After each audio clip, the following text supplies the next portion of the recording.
Hello guys! For today's video, meron na naman tayong parcel. This time, Shein for Kids naman yung mga in-order ko.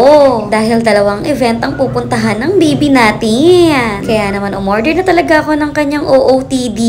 So ito yung una kong in-order, color brown. Nakakatuwa lang dahil meron pa tong letter A, saktong-sakto sa pangalan ni Mimong Alexander. So ang size neto ay 18 to 24 months. Medyo nagkamali nga ako dahil dapat 2 to 3 years old na ang size ni Mimo. Sobrang ganda ng quality nito, tsaka makapal din, pero hindi mainit yung tela. So, nabili ko to for only 429 pesos. Di naman sama dahil terno na siya, o diba? So, ganito yung pinaka-itsura niya. Next naman, umorder din ako netong Boston. Dahil isa nga sa event na pupuntahan ni Mimo ay basketball theme. Nung nakita ko to, nakitan talaga ako sa kulay dahil dilaw na dilaw. Nabili ko lang to for only 385 pesos. And take note, terno na rin yan. So, itong in-order ko ay 2 to 3 years old. Kaya naman saktong-sakto lang to sa baby natin. Alam nyo guys, sobrang ganda talaga ng quality nito dahil sobrang kapal. Tapos, super lambot niya talaga. Tapos, ito naman yung partner niyang pants. Ayan, meron din siyang design na ganyan.